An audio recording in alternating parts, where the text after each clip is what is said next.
Welcome, I'm Ijoma Onyato. Tonight, 76 suspects arrested following the killing of 3 people at a birthday party in Bauchi State last night. Military gives account of Operation World Punch, says 14 suspected kidnappers and bandits killed and 31 persons rescued in Kaduna and its environs. President Buhari reaffirms resolve to sustain funding of the nation's armed forces as he praises troops for their efforts in the fight against insurgency. And about 3,000 flee their homes in Guatemala as volcano erupts for the 5th time this year. On business news tonight, Nigeria's crude delivery suffers setback as traders await loading program for January. And on sports news tonight, Super Eagles of Nigeria insist Tuesday's international friendly against the Cranes of Uganda at the Stephen Keshi International Stadium is serious business. Hello, and from Abuja, the National Association of Nigerian Students and Nigerian Labour Congress take to the streets in protest over inadequate funding of the country's education sector.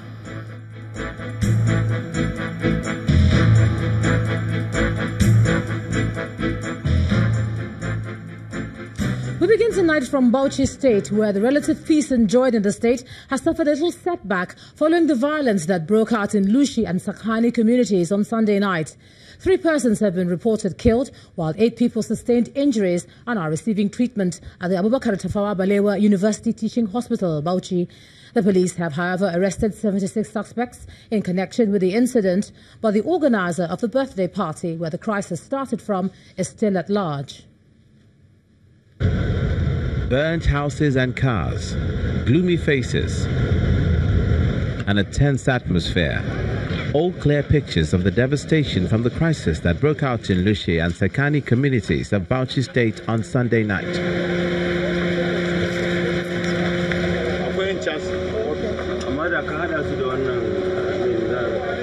Heavy security is mounted along the border that separates the 2 communities. They obviously have a history of clashes, but this time the police is sure this is totally different.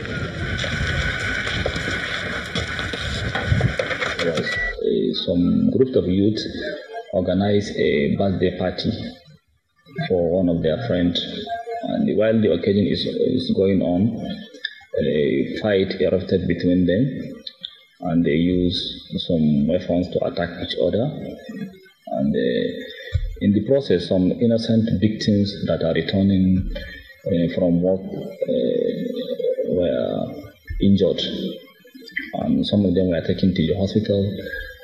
And the 3 of them died while receiving treatment. We have made arrest of 76 suspects in connection with the crime. The incident soon got out of hand beyond the venue of the birthday party. Ruth Obida, a widow and a mother of 4, is the first victim.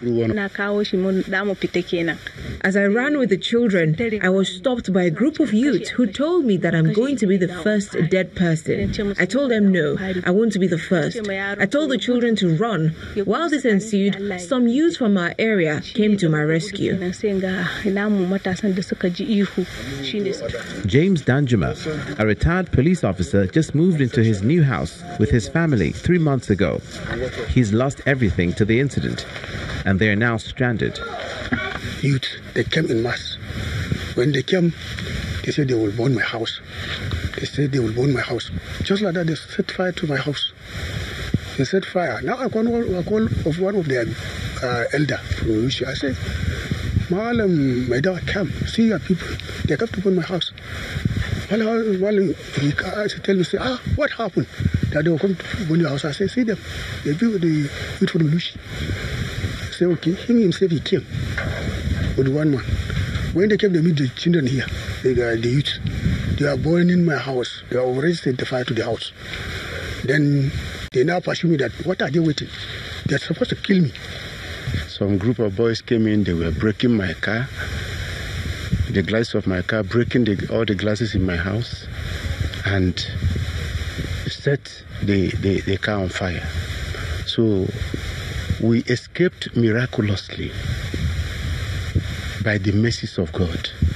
We had to move out through the back door. The Bauchi state government is calling for calm and has given residents the assurance of safety.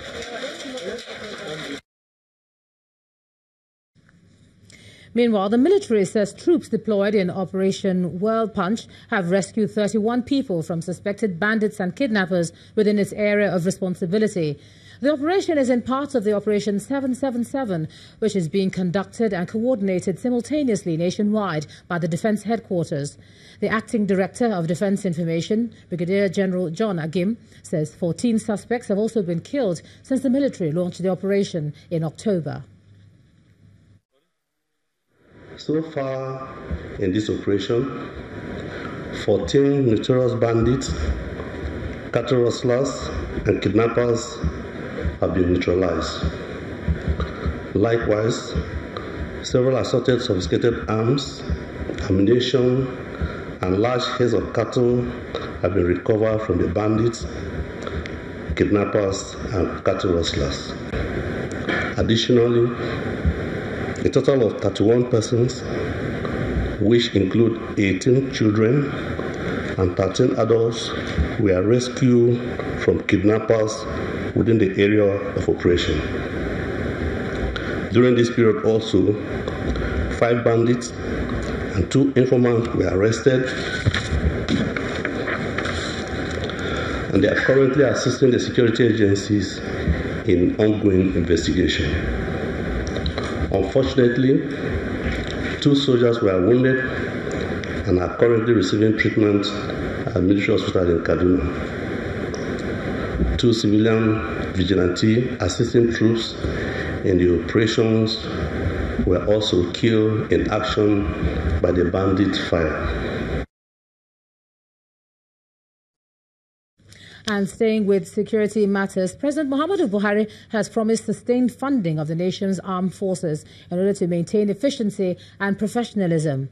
The president, who was the special guest at an international air power seminar, praised the efforts of the armed forces and the assistance of friendly countries in tackling insurgency and terrorism.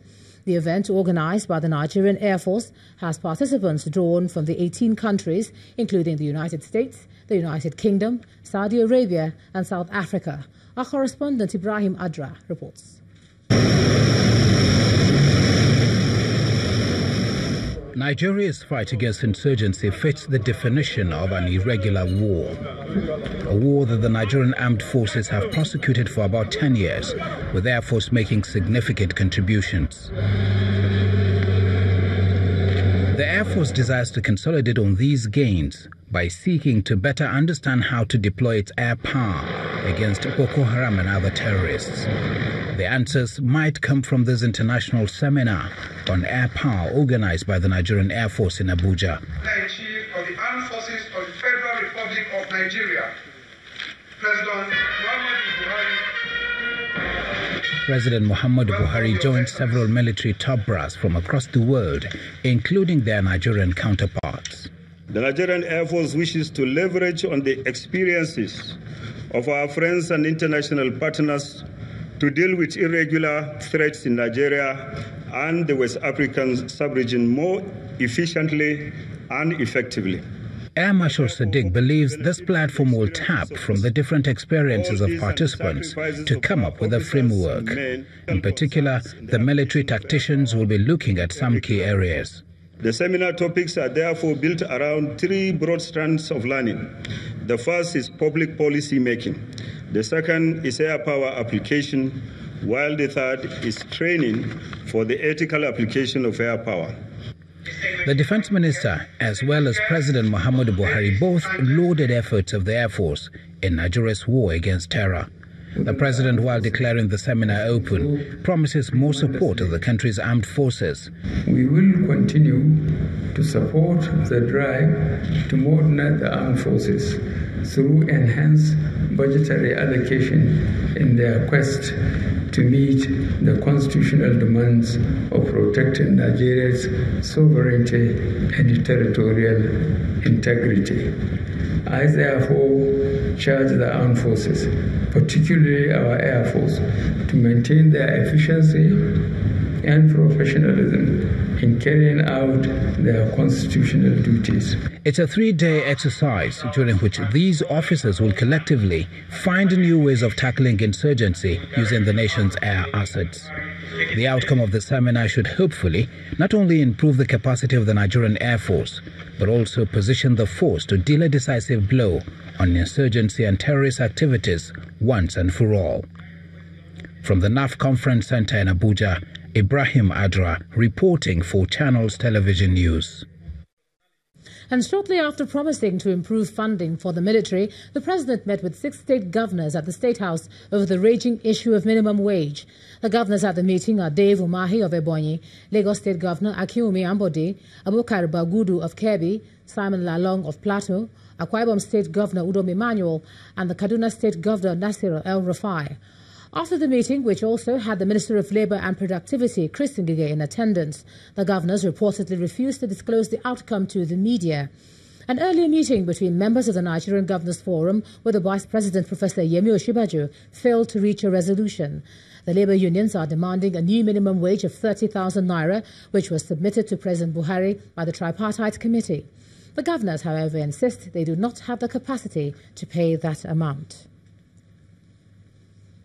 Let's take a look at politics now. And for the presidential candidate of the People's Democratic Party, Atiku Abubakar, the creation of 3 million jobs every year will be one of his priorities if he's elected in 2019.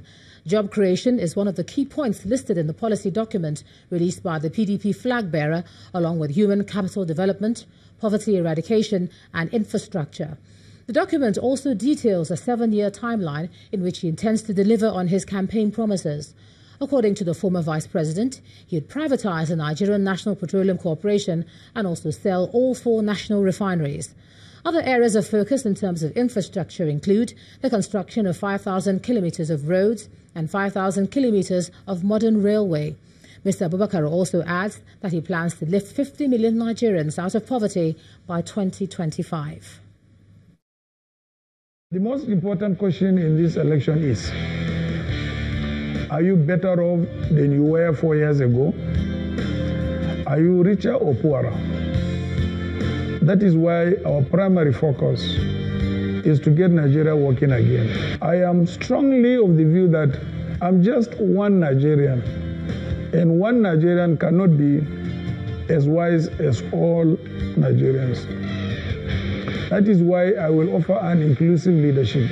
My plan to restructure Nigeria will lead to a vast increase in the internally generated revenue, both for the federal government and the states, via the matching grants that we will provide to state governments that increase their own revenue.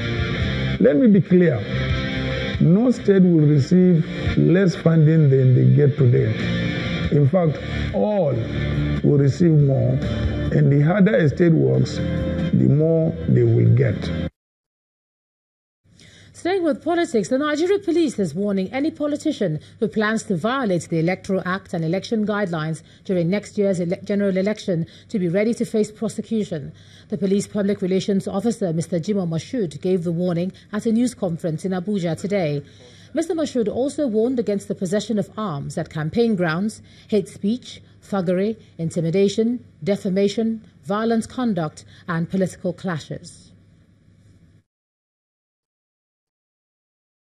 They are to prevail on their flag bearers, members, supporters, political fans, not to engage in any act or conduct that can incite violence or disturbance of public peace anywhere in the country during the campaigns and beyond.